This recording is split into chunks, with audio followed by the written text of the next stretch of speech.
From the Dallas On Air studios in beautiful Dallas, Texas, this is Fulfillment here at DallasOnAir.com. And now here's your hosts, the Vegabomber PJ Dunn and the film samurai Carlos Salinas. Welcome. Carlos, this is episode 12, brother. 12! What do you think of that? That's 12. That's like the number of disciples and all that. That's one before 13. One before 13, which is unlucky, or is it? Are we going to go from 12 to 14? Yeah, we might have to skip that, like they do the elevator, fours in some buildings. Right. Well, welcome. If you just joined us, you know this show is Fulfillment, and this is the show where you want to talk about movies, if you want to talk about trailers, if you want to talk about TV serials, we're here to talk about that. And if you collect movies, just as you see here and in front of Carlos there, then and you have the special editions, this is the place where you can geek out about it and nobody will get mad. So that's just how that is. Now, if you tuned in last week, what you got to see was 2 weeks ago was Carlos's birthday, so we did something around his theme. And just as fate would have it, this week it's my birthday, so I'm gonna just tell you I'm 13 plus 1. Is that what? Happy birthday to That's right. It's birthday time. I guess as we said earlier, right?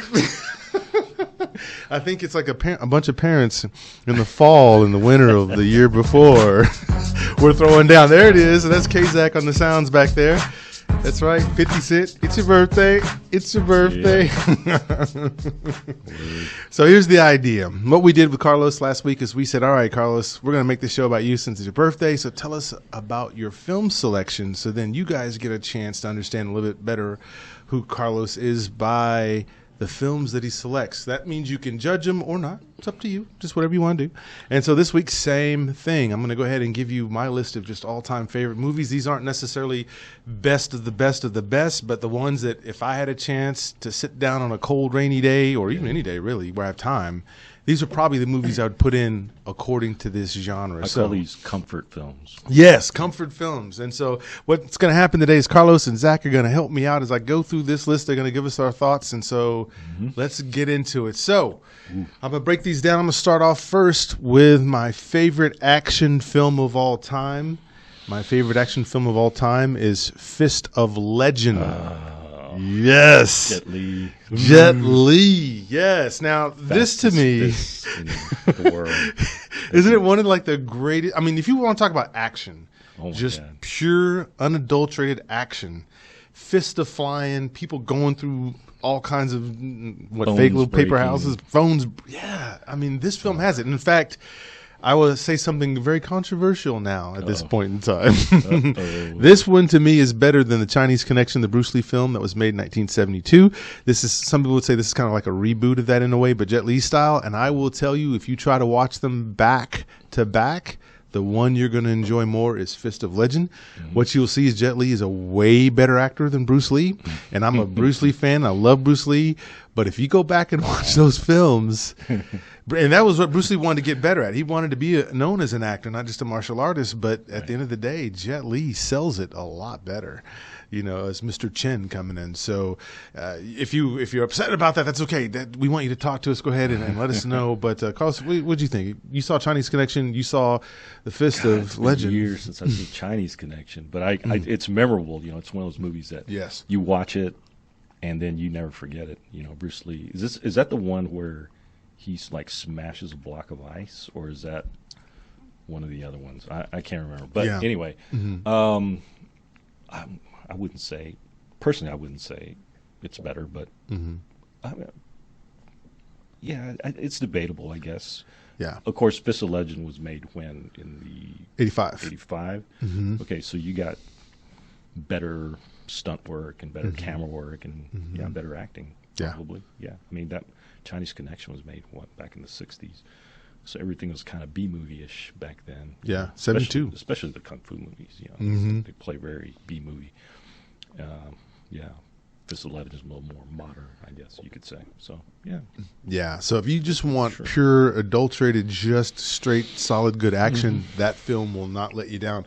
My favorite adventure film is Gladiator. I loved going on that journey with the Gladiator to see how he was going to get revenge on Commodus for what he had done, which is killing his family. How do you kill a man's wife and then kill his son and then torch the land and then not expect to get your butt kicked when this dude comes back, knowing this dude can kick serious butt. But Commodus played, again, Joaquin Phoenix, who we're going to see in The Joker, which I think we're going to see a performance here. One of my favorite performances of Joaquin was Commodus. Yeah. Just him watching, the gladiators fight and stuff, and sticking his tongue out and giving the thumbs up or thumbs down. And, he was into it. And then those little scenes where he's almost like threatening his sister with the kid in his lap. Yeah. It's like somebody's a busy little bee, Yeah. And then just his one-on-ones with Russell Crowe and that scene with his father, man. Oh, my God. Where he smothers him to death. Wow. Yeah, and he played creepy very well, because you kind of got this incestuous vibe in a way with what he was saying about lay down next to me, sister, and all that kind of stuff. So here, this movie does not have a villain problem like most of the Marvel movies. This movie has a great hero and it has a great villain, and then it's a well-told story, and it's classic, That get back. Everybody wants to get that get back when they've been wrong. So here, Russell Crowe, was just killing. He was really making a name for himself, I think. You heard of him before, but this really put him on the map, I feel like. Absolutely. So, that's one of those. My favorite thriller, now this took a bit because I do like these and I was studying it, but I feel like 7 was the best for me. And I appreciate you bringing that up here. If you've never been to New York, the way this film is shot, so dark, so gritty. It was its own character of this film. And it was just so dreary and so put on. Even that opening credits just kind of sets you in the mood, that scratchy noise, and the Trent Reznor did that little bit of soundtrack there. Absolutely, it's Fincher at his opening best. It's really just the gambit that really puts him on the map, because you've got really interesting casting in this movie, which all of it all the way down. You've got a wonderful reveal at the end with the villain. You've got Spacey. Yeah, it really is a wonderfully terrifying film. Yes, and you feel for Morgan Freeman, because Morgan Freeman was acting his butt off on this. People think one of his best performances was Shawshank. I don't think so. I would argue that maybe 7 belongs in that discussion in terms of performances, because you felt the angst of he's just trying to get out. He's just trying to finish up his retirement, just move on. And he then hates here's the this city. case. He just wants to leave and not deal with the trash and garbage of people of the city. It's just if you ever felt the weight of a city having an influence on crime, you felt it in 7. It didn't have to just be, here's a bad guy that's going crazy and he's a psychopath and a sociopath together and he wants to go out and kill people. Not with 7. 7 just automatically, you just go, before anything is even said, you go, uh-oh, something's wrong. Something's fucked up here. Oh, yeah. And all credit due to Kevin Spacey, too, man. Oh, yeah. Oh, man. Oh, my goodness. That car scene at the end. And then favorite crime. So I had to go with organized crime. So I had to go with my gangster flicks here. Yeah. And I had to go with Goodfellas. What do you think about that? Isn't that a great cast? Absolutely, man. Ray Liotta, Pesci, Liotta, just some. It's that opening shot where the camera just falls and going into the club. It's like a long take, and then those scenes towards the end where it gets nuts. Liotta's paranoid. He's seeing helicopters going. He's mixing the spaghetti sauce at the same time, and then oh my God, everybody in that cast was great. Yeah, it's a brutal film too, man. Oh my gosh! Remember the opening scene with the guy in the trunk and he was making noises, so they opened the trunk and just shut up, and they would stab him down. I was like, good night. That's the opening scene here. Yeah.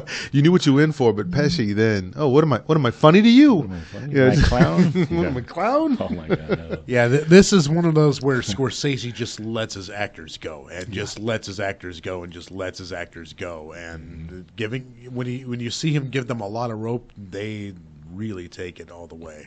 Yeah, so, absolutely. You almost wonder if there was even a script at some point, because the ease of which the dialogue came out of everybody, it just seemed like a natural response. Right, like when you see scenes of people laughing in movies, a lot of times it comes off very fake, but in this movie it's like almost very authentic. Like they were really into it and finding everything hilarious. Yeah, I loved it to death. And so then for some of you, I know there's a lot of horror fans who watch here.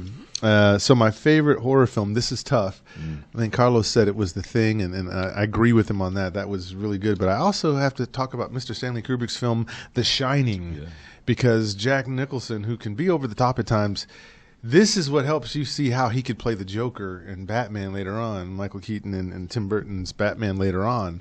Because that scene at the bar where he's just talking to that guy and he just I love those scenes. His wig and gets crazy on him all of a sudden. I was like, that's Joker right there.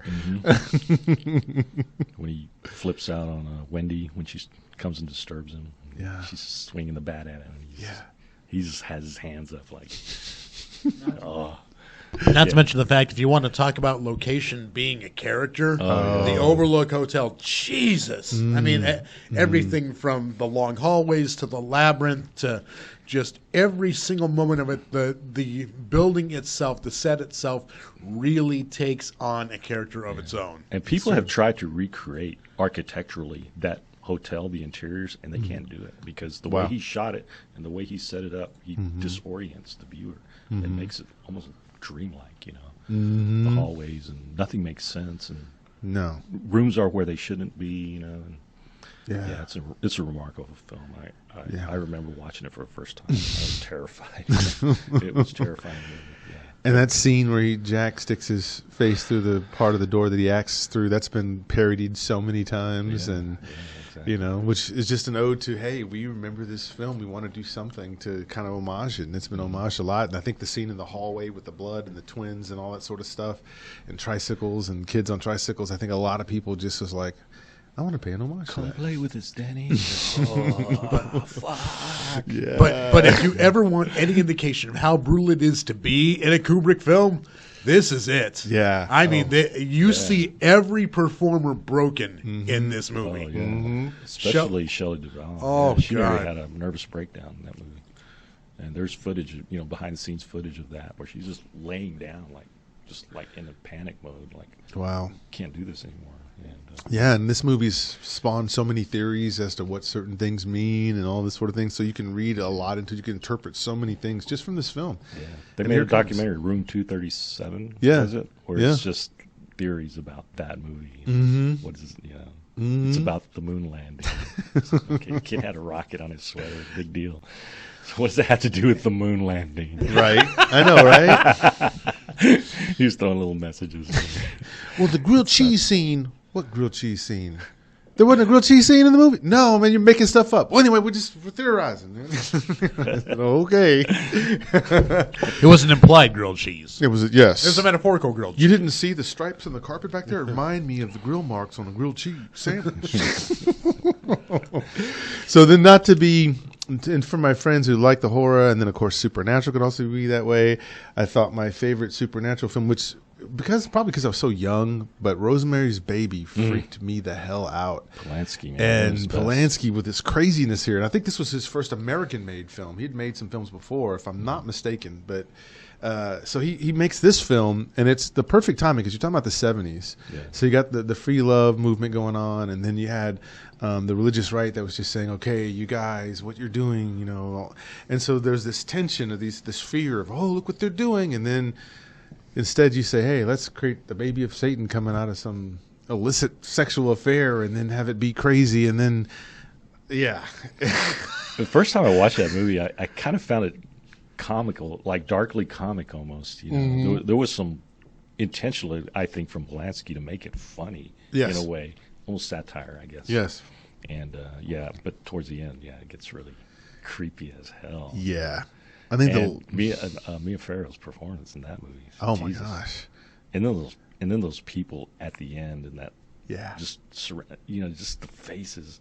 Yeah. Where did he capture these? Yeah, where did he find these people? Like, well, when you think about how it was shot too back then, it's like you don't have like today we have so much CGI and there's so many things you can do, and of course they had some green screen back then, but not like this. And so just the ideas of him trying to show psychedelics and the way he shot that, like for that time in the 70s, that was pretty ahead of its time. And I think that's more effective than the CGI stuff that they use today. Yeah. When they do it old school, man, it's just so much better. Any Ken Russell film you watch from the 70s, fantastic. Yeah. And he does it all, practical effects. So if I talk to that side, I'll talk to the other side. My favorite faith-based movie is called Luther, and this actually is a very good film. Ralph Fiennes is playing Luther in this. And if you want to understand about the Reformation and all that stuff that happened, and the 95 Thesis that was hung on the door on October 31st, which we know is Halloween, that was the day that Martin Luther hung up that 95 Thesis, which is all his problems with the Catholic Church and how they were teaching Scripture, because they were withholding it from everyone because they were saying nobody can understand this. So they were keeping the everyday man from really understanding what it really said. And so this film makes you just go, yes, because Luther stands up to him in a time where they'll burn you to the stake. And they tried and they attempted. So in this film, you get to see a lot about Martin Luther, who Martin Luther King Jr. is named after. Because Martin Luther did some very courageous things at that time. When you got people hanging in the Inquisition and people burning people at stakes for believing in stuff, or if they think you're a heretic, that's a dangerous thing for him to do. And he stood up. It's almost like a court drama in certain parts of it too, where he stands up to all those cardinals, because the Roman Catholic Church had so much power. So there's tension here, and it's real. And there was even some that agreed with him, but they were even afraid to say so. Yes. They couldn't, because they knew they would be in trouble if they even insinuated that they agreed with what he said. So here's... So they're behind the scenes like, say it, yes. We're with you, but not really with you. Yeah. We're going to run as soon as they start tearing things down, but that's okay. Well, I would say my second most controversial thing today, I think this movie, Luther, is better than The Passion of the Christ. I just felt that it was. The Passion of the Christ is a movie you can only watch once. Because of that brutal beating scene, but this one here, which also has some death and shows some of the war that was going on, the Crusade type war, and I would say that Ralph Fiennes just knocks it. It's not Ralph Fiennes, Joseph Fiennes. Yeah, thank you. Yeah, I guess the two brothers, they do a lot of. So, if you get a chance, you don't even have to be a religious person or anything like that at all. It's just the story of how somebody would stand up to the Roman Catholic Church at a time where it's one of its most powerful, and how he stepped in when the Roman Catholic Church was trying to get as much money as they could from the poor people to help them pay with fear of this thing. Yeah, so it was just one of those movies. Actually, he's very much like a superhero in that one, so I loved it. It was really good. You should check it out. Favorite comedy. This was tough because I love to laugh. And, this is things like I had to turn down movies like History of the World Part 1 and Monty Python's The Holy Grail and Life of Brian and even Naked Gun and stuff like that. But my number one comedy and favorite comedy of all times is Airplane. Airplane, yeah. That movie's quoted over and over and over again. Just a nonstop laugh riot. Man. It's like Mad Magazine come to life. That's the way I always describe it. It's just hilarious. The energy in that film is remarkable because it is a relentless comedy. I mean, the jokes never stop. The Zucker brothers really kind of knock it out as far as pacing, as far as performance. Yeah, because I mean, you have actors who are having to play this comedy very, very seriously. Yeah, it's just deadpan humor and Julie Haggerty, right? Yeah. Was it Fogarty? Julie Haggerty, Leslie Nielsen, Robert Hayes, Kareem Abdul-Jabbar. Kareem Abdul-Jabbar. Yeah, that one scene that kills me up. Peter Graves. Kid, do you like gladiator movies? Have you ever been in a Turkish prison? That was very subversive humor. Yeah, it was pretty. Wow. All those people lined up to smack that woman that was losing her. Oh, yes, Mrs. Cleaver, right? She's the first one that slapped her. Yeah. Or is she the one that I speak jive? I speak jive. She's, stewardess. I speak jive. And she goes over there. Dude starts talking. And I like how they put the subtitles underneath it when the brother's talking. Yeah. Don't trip. Someone run to the home. Sam Pajamas and Michael Blacker. She goes, well, maybe he's shopping on Good News. And he goes, she, mama, big mama. And he starts, and at the end where he says she, it says golly. Oh my goodness, yeah. And I even liked Airplane 2. Some people said they didn't like 2, but I love that 2 as well, because that's when they go on the stand, and that's when they have the brothers on the stand again. He goes, do you swear to tell the whole truth, nothing but the truth, in your own words? I do. And he slapped them out Ain't like no that. thing. And then he starts to ask him, tell us in your own words what happened that day over Macho Grande. Well, check it, Chip. And once again, the subtitles come up again. Oh my goodness, it was too hilarious. So that had to rule for my favorite comedy. Moving forward, favorite historical film or even biopic, I will say Malcolm X. I will say this is the film that is 3 hours that I can watch and it doesn't feel like 3 hours. Denzel Washington's performance here as Malcolm X, he looks nothing like Malcolm X. Malcolm X was more my skin tone, but when Denzel starts to do the speeches with the gravitas, he nails it. You think you're looking at Malcolm X, even though the image isn't quite there, but Denzel sells it. And so 3 hours, you get the story of Mr. Little, his real name. That sequence when he goes to Mecca is probably one of my favorite scenes in film history. It's just so beautiful. You know, when he goes inside that mosque for that first time, Spike Lee just pans up. Oh, God. And it changes him, and I imagine it really changed a lot of people that made that pilgrimage to Mecca. Incredible scene. Remember that Russian roulette scene where they were trying to see who's the hardest? Him and the half Italian, half black guy, and they were sitting there and they were just spinning it, and he just kept putting it up there and going, click, your turn. I was like, man, that was so tense just watching that. I was like, Spike is great at that, man. Yeah, I think that's one of his best films. In fact, he should have got the Academy Award for that, not Training Day. That wasn't his best performance, but you know how Hollywood does that. Yeah. You know, we make it up. We missed it from Malcolm X, so we'll give him that.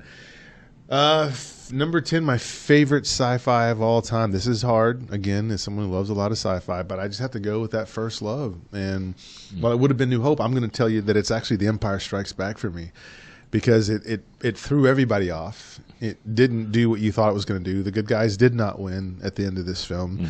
You got that revelation that this whole time that was Luke's dad. Spoiler alert if you haven't seen Empire Strikes Back. And now he's dealing with the idea of, I'm not going to watch it now. Ben Kenobi lied, liar. You know, you told me that my dad was dead, but yet here he is wearing a black suit, waving me on and calling me son. So yeah, I thought at that moment, and then just the way that scene is shot in that bay where they're trying to freeze him, and the flips and everything he did. And actually, I would say that's one of the scary scenes in Star Wars, where Darth Vader is kind of going through the labyrinth looking for Luke, and then he just jumps out all of a sudden, and they start going at it again, and he gets him off to that ledge. If you go back and watch that scene, and just watch that scene, that's a pretty terrifying It's beautifully shot, too. Wonderful the cinematography on that film is incredible. Yeah. Out of all the Star Wars films, it's really the best written.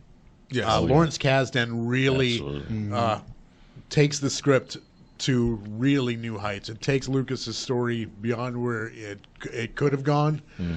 It gets you emotionally invested in everyone. It gets you really along for the ride for the whole thing. I agree.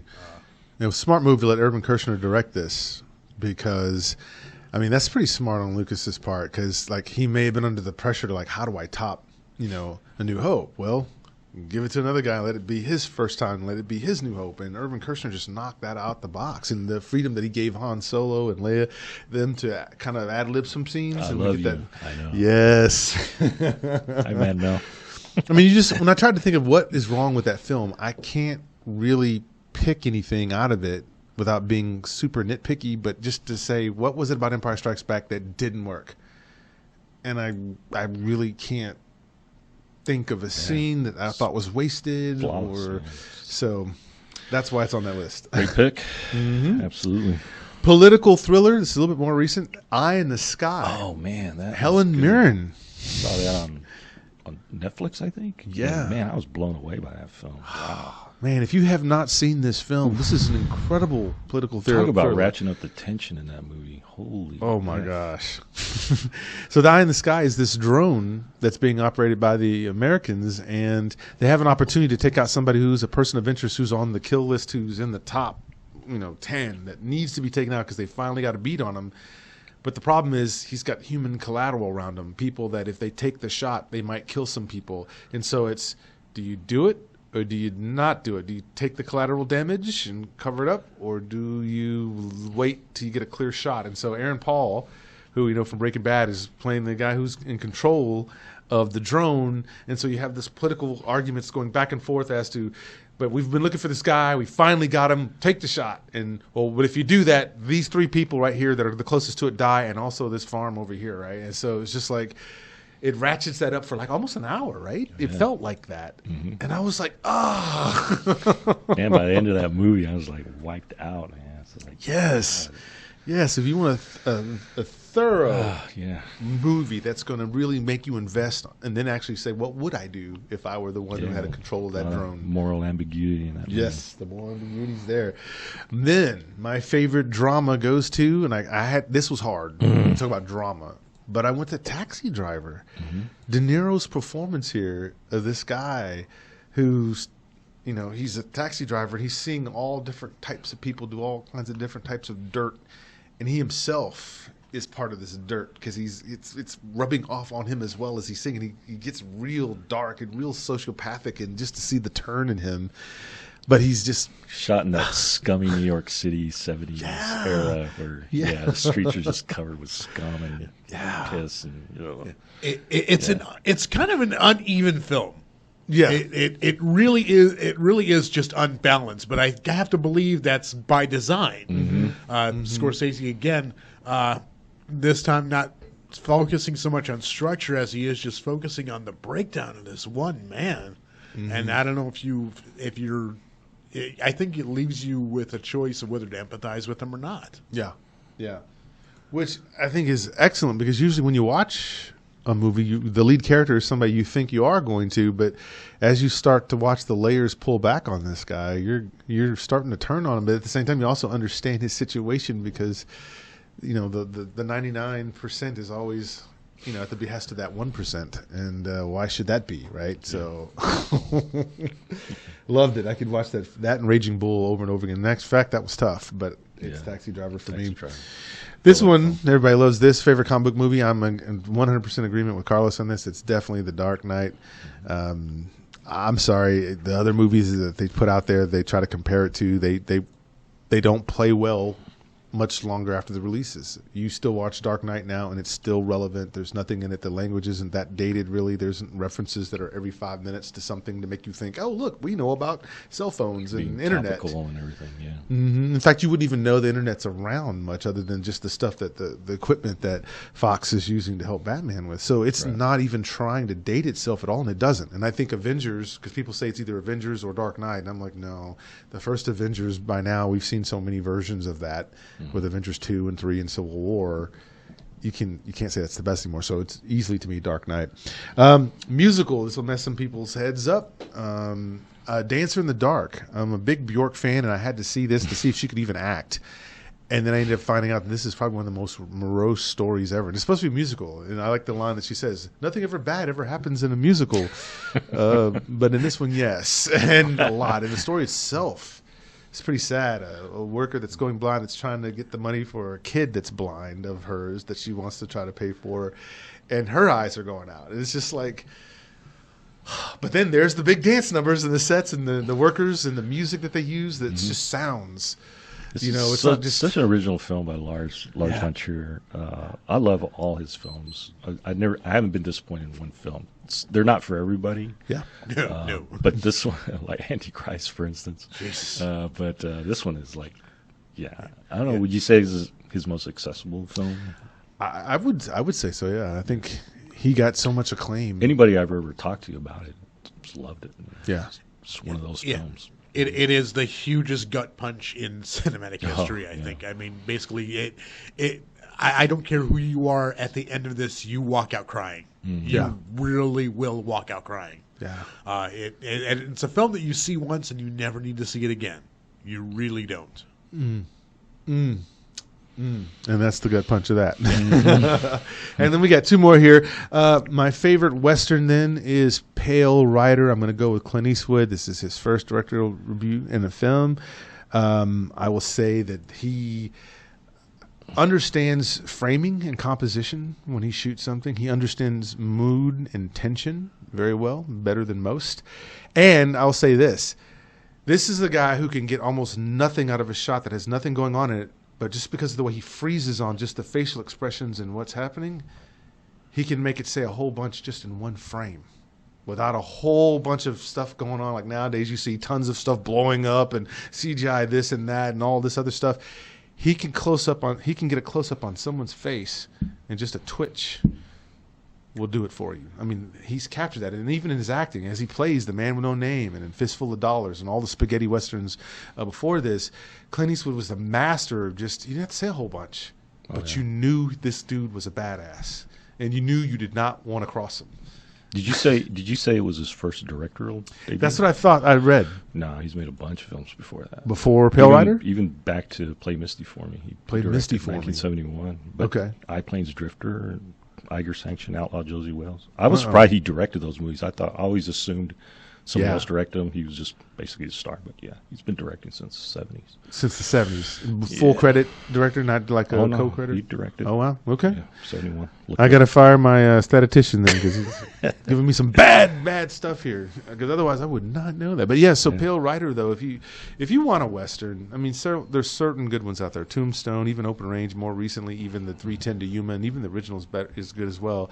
But when you go back to Pale Rider, again, this was before you had toxic masculinity. When you see the preacher, as he calls himself, not Pill Rider. Preacher. Yeah. The way he just shows up on the scene, he fills the frame with just that charisma. And you just know this dude you just don't mess with. That perfect stovepipe hat, long coat. It's like, it was shot amazing. Clint Eastwood, every movie of his, he gets the best cinematographers. Even who was that? Outlaw Josie Wells. He used a guy. That opening scene where they're recreating those riders, where it was like Civil War era, post Civil War, where they were just hunting guys down. Yeah. And oh my God, it was just some beautiful. Bruce Surtees, and Bruce Surtees, he did the Dirty Harry movies. It's got that 70s look to it, very grainy. It's great work. Yeah, no, I love it, and I can watch that film over and over again. And again, this shows you how you can not use dialogue and still say a whole lot. Just in some frames, and not very many people do that. Because if you watch the films today, every frame has to be filled with something. Right. There's some sort of sight gag going on, or there's some sort of meta explaining of something that's going on, the exposition. And here, very little exposition. Just here's this guy, he's a preacher. And I remember at the time people were upset that, wait a minute, why is he the preacher when he's killing and doing all kinds of crazy stuff? That wouldn't be what. So there was a little bit of some tension on there, but even the supporting cast, Michael Moriarty, one of his good roles. I liked him. Yeah, he's kind of a wimp, but he was one of those those heart was in the right place type of guys. That's a good film. And finally, before we move on to our next segment, my final one is animated. And when it comes to animated, I think the film that I had to go with was WALL-E. The universal theme of just people wanting to be loved and wanting to be accepted, and you're doing it here through robots, and here just the personality that the robot was given, WALL-E was given, and then the other robot that he was chasing. There was just some very touching moments that at moments you thought this can't be for kids because this is too emotionally deep in that way, but at the same time the camera pulls back and you can also see the appeal for kids. And I love how the first third of the movie there's no dialogue in it at all, and it's just pure storytelling without words, just WALL-E fucking around on the planet, picking up trash and finding little things and those little references. What was his favorite movie he was always watching over and over on the little video? It was like an old musical, right? And then here she comes, and just falls in love immediately. His heart, little deep. This is a beautiful film, man. It's just it's probably one of the best Pixar's, I think. I agree. As far as storytelling and animation and everything, and I would say the reason why it probably stayed good is because they didn't try to make a WALL-E 2 and a WALL-E 3 and a WALL-E 4 and a WALL-E 5. Oh, Toy Story. Oh, sorry. They didn't. They just said, you know what, we've got perfection here. Probably as close as we're going to get. They should have done that with all their movies, actually. Yeah. There only needed to be a Toy Story 1 and an Incredibles 1. Incredibles 2, I kind of wanted it, but then when I watched, I said, yeah. It's like nothing like the first ones, I guess. That's right. That's the way it is, too.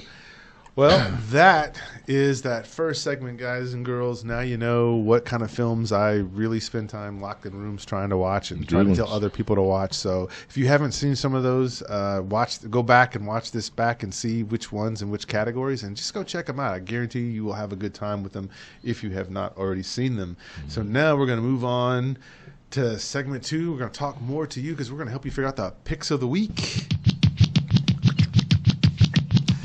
That's it. So let me give you the list real quickly. So what we do with this segment is we look at the movies that are coming out this week and tell you about the ones that may be coming out in 2 weeks, since we're every other week when we come out, or we come out on the first and third week. If that's really what we're talking about. And this week we're looking at 3 films. There's a few more, but because there's so many independent films, we look at the 3 big ones that probably are the ones you might be considering. Let me just go through the list first, and then we'll tell you a little bit about them. The first one is Fast and the Furious joint. It's Hobbs and Shaw. We've got an adventure drama called Nightingale. We'll talk a little bit about that. And there's a movie called Loose, which is a psychological thriller that's also coming out here recently. So let's go up to the top. Fast and the Furious edition, Hobbs and Shaw. This is an action adventure. It's 135 minutes of your life you can't get back. The director is going to be David Leitch, and the actors, of course, The Rock, but Idris Elba's in it, and of course Jason Statham. I always want to call him Statham. Just call him the Stath. The Stath. That's right. He's the Stath. So, any interest? No, they lost me about 5 films ago. Fast and the Furious, yeah. Yeah, I think it was Fast and the Furious 112. That's when they lost. Repetitive. Yeah, when they kill off Gal Gadot, I don't care anymore. Spoiler alert! Yeah, but by the same token, if you like the Fast and Furious franchise and you just want a dumb popcorn movie about fast cars driving, it's hard to go wrong with The Rock and Statham. Yeah. So. Yeah, maybe. Yeah, I'd rather go watch Gone in 60 Seconds if I want to watch Fast Cars again. Remember that one? That was pretty good. Yeah. Which one, the original or the Nicolas Cage one? The original, and actually the Nicolas Cage one wasn't bad, but I like the original. It's not bad. Yeah. I'll just go back and watch Smokey and the Bandit. It's fine. He went back further. I'll go to Smokey and the Bandit, damn it. Say I won't. So then there's this movie, very interesting. This one's called Nightingale. So this one's about 136 minutes, and so it's done by the director who directed The Babadook, Jennifer Kent. Mm-hmm. It's got Damon Herman in it, and Sam Claflin, and Aisling Francosi. So what do you know about this one? The Nightingale, I know, is period piece. Psychological drama, heavy drama. I heard it's very hard to watch, and I guess there's a main scene in it that causes the story. But yeah, I'm really looking forward to this. I did love Babadook. I thought it was very well done by Jennifer Kent. Mm-hmm. The actress in that movie was great. I can't remember her name. Macy Davis. Mm-hmm. Anyway, she was great. I didn't recognize her because she was on this series called Miss Fisher's Murder Mysteries. I think it's an Australian or New Zealand series about a woman in the 1930s, I think, who solves crimes. Ezzie Davis, and she's great in that.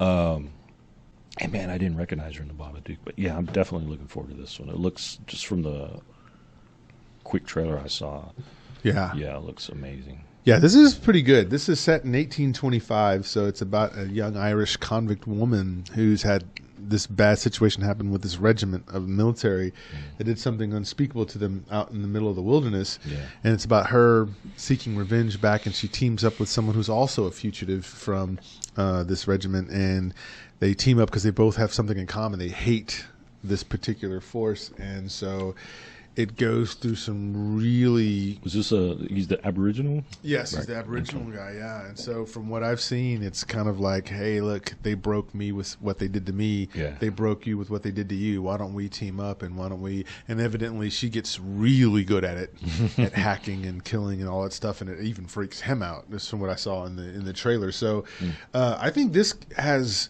If Jennifer Kent's behind it, that means it's going to be original. It's gonna have some dialogue that's worthy, and she will take her time to set some things up. But once you get the setup, I think it'll be beautiful from what I've seen in her films. So this intrigues me. Yeah, so definitely. And the third movie, also in the intriguing category, it's Loose, which means light. This one's the shortest film. It's 109 minutes. It's the shortest of the three films. It's done by director Julius Onan. The actors are Octavia Spencer, Tim Roth, and Naomi Watts. And so the premise of this is that Naomi Watts and Tim Roth play this progressive couple that goes and adopts one of those babies from Africa, or one of those children from Africa. He's not a baby. He's a young man. And the secret is that he was a child soldier. Oh, man. So he's very violent and has some tendencies about him. But in school, he goes all the way through the paces, grows up teenager, young man, and everybody likes him. He plays the Will Smith role. But nobody knows. And Octavia Spencer is the one person who knows she's his teacher, and she had him write a special report. And in that report, he talks about killing and political overthrow and how to do some things and how to, start some anarchy and stuff. And she starts to see it, but nobody wants to believe, Octavia Spencer, because he's so good. He's so Will Smith-ish about everything else. So it's a really good thing. I want to see how they do that. I'm sure they're going to show how here's this progressive white couple going, oh, we'll help this little poor kid, from Africa, and not knowing what the child soldiers are like. Tim Roth and Naomi Watts, weren't they together in Funny Games remake, that Michael Hinke film? It was there were a couple that were kidnapped by these two white kids, and they were just brutalized them or tortured them and stuff. Yeah, interesting. Yeah, they must have the same agent or something. Yeah. Working together again. Get those two working together. Yeah. So that's going to be a film called Loose. It's that young actor that's coming up that's playing the demented kid. Evidently, he does a really great job. And I had his name on the tip of my tongue, but I don't want to mess his name up. But he's definitely a player, and people are talking about his role in this, how he stepped up. So those are the three. Now, also coming up, and not this week, but those three are the ones you can look at. But also coming up is Once Upon a Time, which we're going to talk about in the next segment, and the Brian Banks story, which I definitely am interested in seeing that one as well. And then, of course, for you parents out there, there's a movie called Dora out there for you to go see. So if you haven't spent all your children watching money on I guess Jungle Book and Dumbo and Lion King and all that stuff, here's another one. It's Dora. So these three, what's your pick of the week, Mr. Carlos? I'm going to do a double feature of Loose and The Nightingale. Yeah? Yeah, I'll definitely see those two. Yeah. Awesome. What about you, Mr. Kazak? Any of those three films interest you? Nope. He said no. Dang. Sorry, my movie money was already spent this week. So. Oh, it's a budget thing. Okay, it's a budget thing. It's a budget thing. All right. Well, I'm actually right there with you. I've got to see both Nightingale and Loose. I will be in the theater as quick as I can to see those two. And I hope they actually show up in theaters here. Sometimes these small independent films, they don't get here for some reason or another. Yeah, yeah. And so for some of you, The Nightingale at least. Yeah, no, that's what I want to see for sure. And I will say this: if you see Hobbs and Shaw, and if it already starts to make you feel like you've seen this before, you can go ahead and walk out and then go pay for a ticket to see these other movies. And if you go see Hobbs and Shaw, don't ever complain about remakes and sequels, and you don't get enough original stuff. Yeah. Yeah. You have no right to complain about it because you're watching that shit. Ladies and gentlemen, the Film Samurai has spoken. There we go. All right. Well, now that you have our picks, go out, see them. If you've seen the movies, go ahead and let us know. You can find us out there on the web, and you can find us right here on the Vegabomber channel as well. And just let us know if we're wrong about Hobbs and Shaw. If it turns out to be Oscar worthy, let us know. We'll then have to strap ourselves down to the chairs and make ourselves watch it. But if that happens, sure, let us know. So let's move now. We'll move to our next segment. We call this one the Just Seen It segment. There's our wiki. So, Carlos, we'll start with you. What have you just recently seen? Oh, man. Let me start with real quick. I'll get this out of the way. Is a movie called The Art of Self-Defense. Riley Stearns directed. He's the guy that did this movie called Faults. I saw on Netflix. Really good film with Leland Orser and Mary Elizabeth Winstead. Call her Mew. Really good film. Small, independent, interesting movie. Leland Orser's performance is really good. He's one of those character actors you've seen in a bunch of movies, but in this one he's the lead. But the artist of self-defense is Jesse Eisenberg. Plays a real kind of wimpy, he's one of those accountant types, and he's intimidated by hyper-masculine men in his office, and then one night he gets beat up real bad, and so he attempts to go buy a gun, but of course he's on a waiting list. He can't get the gun right away, and then he's walking down the street and he hears... He doesn't know how to buy a gun. Yeah, these days, right? So he happens to pass by a dojo where they're doing karate, and he's fascinated, and all of a sudden, next thing you know, he's learning karate, and he actually becomes good at it. And after that, I won't tell you anymore because it sort of gets into twists and reveals and stuff. So Jesse Eisenberg is great in it. The guy who plays the sensei, Alessandro Novola, he's great. Talk about toxic masculinity, and this guy's like the personification of it. Imogen Poots is in it, one of my favorite actors. I love her last name, Poots. She's good in it too. She's actually one of the students at the dojo, and has a little bit of like how they treat women and how women feel about it. There's something in there about that.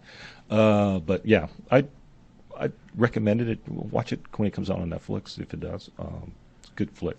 I laughed a lot. It was actually one of the funniest movies I've seen in a while. It's not like a modern comedy. It's very dark and kind of deadpan humor. You kind of compare it to a movie like Napoleon Dynamite, something like that. But man, the writing is very clever. I just saw Thursday, first showing. I even took off work early to go see Once Upon a Time in Hollywood. You gotta talk about that. Oh man, Tarantino. Love Tarantino, huge fan. So I've seen everything in the theaters since Pulp Fiction. Reservoir Dogs, I saw it on home video, and that's when I kind of fell in love with Tarantino.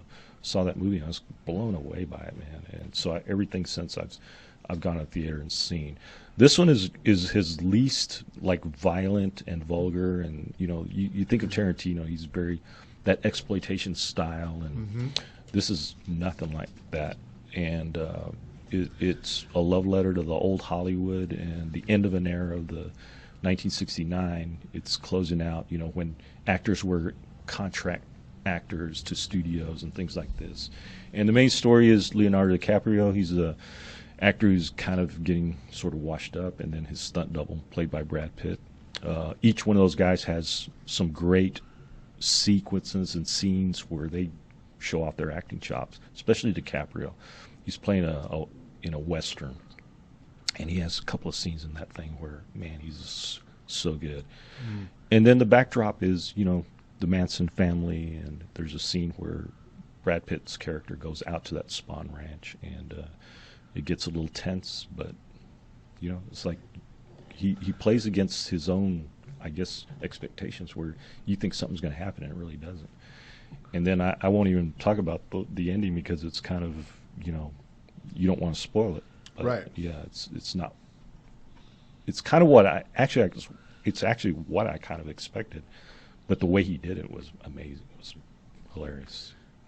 So that's all I got to say about it, man. It's the recreations of Los Angeles at that time. The restaurants, the streets, the cars. Man, if you're a car freak and you love that era of the 60s automobiles, they have them everywhere. They have scenes driving down freeways and stuff, and every car is a 1960 whatever. Yeah, and if you go, stay through the credits because there's a couple of little things in there that you gotta, if you're especially if you're a Tarantino fan. Okay, a little Marvel action going on. Yeah. I mean, it's not setting up something for something else like Marvel does, but right. It's just a very kind of clever and little piece of almost like nostalgia almost. Okay. A couple of things. So, yeah. It really is a love letter to the Hollywood that Tarantino wishes he'd been making movies in. Yes. Yeah. There was an article that came out earlier this week where they said that Tarantino's style is no longer welcome in Hollywood, and that's not true. That's not true at all. It's the fact that it's welcome, but it's not necessarily PC. Yeah, it's not necessarily correct to issue it. But the thing is that it is a love letter to exploitation films and the TV Western, and yeah, it really does show off the acting chops of some folks involved. And yeah, the scenery, the cinematography in it is really, really well done. I highly recommend, if you have the ability to go out to a 35mm showing of it, check it at the Alamo, or because I know they've got the 35mm showings. Mm-hmm. But yeah, it's really nice to see it on a big wide screen. And like I said, this is one that's going to be really watchable again and again. Oh yeah, I went, even if it was the 4:00 show I went to, it was packed, and the crowd was into it. Man, they laughed a lot and reacted and all the right places, and yeah, it was a good audience watch. With a good audience. Not to mention, it really is an ode to the stuntman. Just kind of one of those unsung heroes of the 70s that really hasn't gotten its due quite yet. And like I said, even the Alamo is trying to get behind getting the Academy of Motion Picture and Sciences to create an award for best stunt coordination. So, which really would be well deserved. So, yeah. Wow. Well, that's good. That's what I have on the list to see this weekend, so I'm going to see it more than likely today. Yeah, I'll go and see I think you'll love it, man. It's great. Yeah, I actually this week I actually picked up the book Helter Skelter. Oh, man. Just so I could kind of get the background of the whole case. I read that book when it came out. Man, the book was terrifying. It really is. And then they made a miniseries with it. And the miniseries was actually pretty well, adapted from the book. They captured pretty much everything. Yeah, that family was pretty fucked up. But yeah, seeing these characters come to life from that story, because like I said, this is a historical retelling, I guess you could say, is the kindest way to put that. Mm-hmm. It's almost kind of like a fantasy of what, almost like what he would have loved to have seen instead of what really was there. Right, kind of what he did with Inglourious. And that's the title of the movie, Once Upon a Time. He's telling that like a fantasy tale. So. No, I like that. Take and that there's Bruce Lee in there too, right? Yeah, that's a great scene. Bruce Lee and Roman Polanski, Steve McQueen. Who's the actor that plays Steve McQueen? That English actor, he was in Homeland. I'm not sure. God, I can't think of his name right now. But man, he does a pretty good job. Yeah. Everybody, the hippie girls, and then the attention to detail, man. It's like there's a scene where one girl lies back and she puts her arm up, and man, she's got hair under her arms. You pull the Madonna? Yeah, it's like only Tarantino would do that. Something like that. It's that kind of detail. It's probably the hippie girls back then didn't shave their arms. They weren't like, And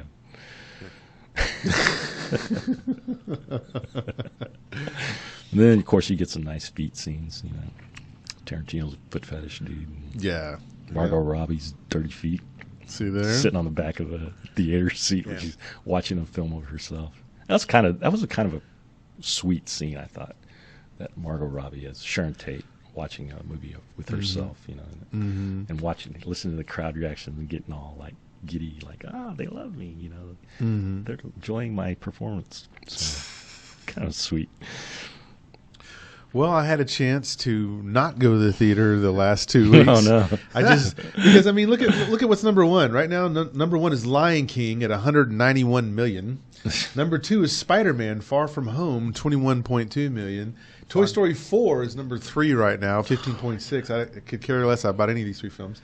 Then there's Crawl, which would be probably the most interesting one to me, 6.1, and Yesterday at 5.0 million right now. These are the movies that are playing right now, and I have no interest in seeing most of those, if any of those at all. I did see Yesterday, though, but that was way before this time frame. So I ended up watching more Netflix, so that might make Mad Mel a little happier. So I was watching a series, and I'm actually on the second season now of Yellowstone. And so, again, I would describe Yellowstone as a Godfather, but on a ranch. And so you really have to see the performances that are put on. And I tell you, Kelly, we talked about her before. Kelly Ryan, yeah, she just, every time she takes the screen, it's like when Heath Ledger took the screen in Dark Knight. You just have to see what she's going to say next, and it works. It's not like some girl trying to play tough or playing hardball. You believe her core is that dark, that she's that, feels that invincible with her darkness, and it's almost amazing to watch. But season 2 just started up, and so there's only 4 episodes out so far of that, and so usually this is the time you go, well, how can you make up after season 1 and after everything you did in season 1 to set it up? Well, they're already at it again, and they've got some more family turmoil that they're showing now, and so I don't want to give any of that away, but you got to catch up. You've got to see. This is probably one of the best series out there that people haven't seen, and it doesn't. Kevin Costner's role is not that he needs to play anything super difficult. He's essentially he's the guy. The ranch is his. It's in his family. It's been in that family for 15 some odd, whatever, different generations. But it's going bad on his watch. And that's what he's dealing with. And also age and a bunch of other things that are going on. And the world's changing. They don't need ranch. They have technology now that will do a bunch of things. And so he's running into all these things. Plus, there's an Indian reservation close by that's still upset and angry about the land rights and who gets it and who doesn't get it. So he gets involved in that. And then just the people who steal cattle and drop dangerous hay that cattle eat and then die. Man. And then you have to go try to figure out who's doing this to try to. I mean, he's kind of like Kevin Costner's like. It was never this hard for my grandfather just to run this damn ranch. What do I have to do now? And then there's developers that want to move in and they want to cut off some of the land and build. And so they're all good. They're all good because this is written by Taylor Sheridan. And you guys know he wrote Hell or High Water, one of the best movies in the last 10 years easily, and Sicario. So this guy's writing. He's really showing off now. So if you thought Breaking Bad was great, this is on par. I would say this is on par with that. Wow. You got to see it. And so once you do, you'll get hooked because once you see Kelly hit the screen, you're going, no way. No way she can flex that kind of power. And then when you see how she does it, you go, you just want to start cursing her out, and you hate her, but she makes you hate her so well. And so, awesome. And then the rest of it is all just twisted up. The Indian families, the developer who wants to come in, the other ranchers who don't like the idea. Just to give you an idea.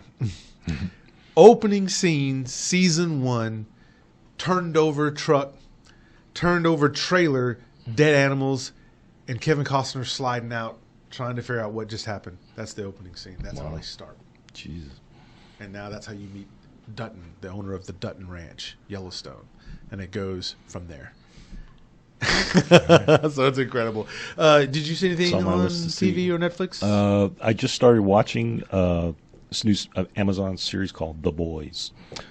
Based on a comic book. I think Garth Ennis wrote it. Don't know who the artist is, but it's one of those very subversive comic book heroes where they make the heroes like very hateful. Like they do some bad shit. And Carl Urban plays a guy who's been kind of fucked over by them, and now he wants to basically take them down. He wants to take down the whole corporation because in this story, the hero's kind of like Watchmen with Adrian Veidt. He has a corporation, and the heroes are marketed, and they've got their own TV product placement and all this stuff. So they got a group called the Seven. It's Homelander, and it's very makes a statement about what's going on today, stuff like. And then there's Queen Maeve, A-Train, which is the fastest man alive. Deep, he's kind of like an Aquaman type character. Black Noir, who's kind of like a Deathstroke type guy who has no lines. He does nothing in the show. I guess maybe he's going to do something later. And there's a character called Translucent, who's kind of like an invisible character. Does he say, I am invisible? And Starlight, she's kind of the newest member. She's very sweet, grew up in, and they make references to growing up Christian and things like that. It's kind of surprising. And so he wants to take down this corporation, the Vought Corporation, and it's kind of the figurehead is Elizabeth Shue. And it gets really dark. It's violent. It's gory. I mean, the opening episode, it lists, graphic nudity, graphic language, graphic rape. I mean, everything. They list it all on that first episode. And then each episode, it's just different variations of that. But, man, that opening episode, they don't mess around. They just get on it. And, actually, the characters are actually written very well. The interplay between Carl Urban and the rest of the boys. You know, it gets really, it's good. I liked it. I enjoyed it. So I'll finish it up today. Not Excellent. Bad. Well, we'll talk some more about this because we do have people asking us about some of these series. The thing is, you just can't watch every series because then you just wear the hours in the day. But we will watch some of these, and then we'll bring them back to you and just tell you what we kind of thought of them and where they're going. So. Can I make a recommendation on this? Please, please do. On Netflix, check out the extended cut of Hateful Eight, cut up into 4 episodes.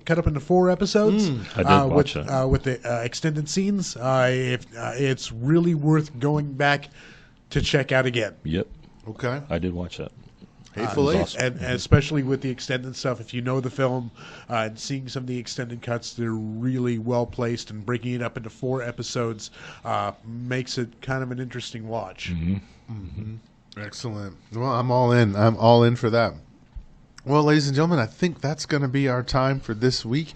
We will be back. The next time you'll see us will be August 11th. We will be talking about, again, even more movies, more picks. Now that the birthday's over for now, we won't have a segment like that, but we will have something else created for you. If there's something that you want us to talk about, something that you want to hear, go ahead and comment. Let us know.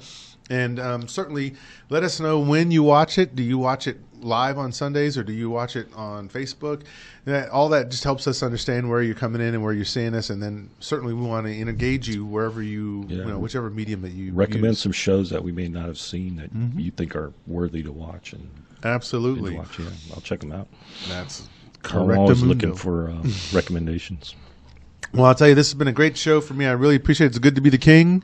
As Black Panther said, and as what Mel Brooks had said way before that, it's good to be the king on my birthday. So I thank you guys for all the birthday wishes, and I get to carry this on for a week because now your birthday goes on for weeks now. You know that, right? You can just keep extending it out and get the lunches and dinners and all that other good stuff. So, and I've got a cool card here today too. So the Film Samurai has hooked me up. So, can I give a quick shout out to my cousins out in California, Joel and Stella? They Joel and Stella out in California. And, they're digging it.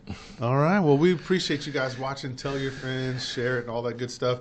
Okay, Zach, where can people find you? You can find me here every Sunday here on DallasOnAir.com. Not only up next with the Vortex of Doom, you can also check us out on Figments, the Unexplained Mysteries podcast, on Isle of Toys, the show for the toy collector, and of course you can check us out on every first and third Sunday on the Rant Core Pit with your favorite Star Wars guys, Cole Houston and Eddie Medina. So check us out. Talk nerdy to me Sundays here on DallasOnAir.com.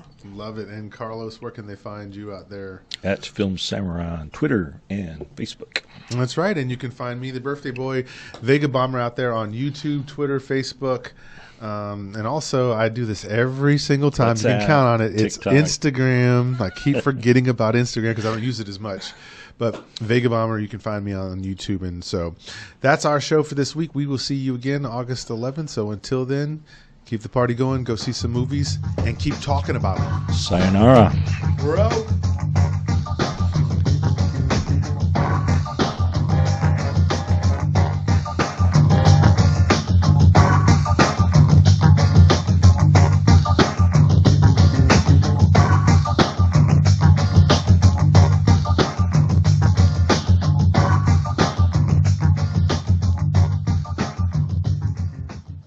This is DallasOnAir.com.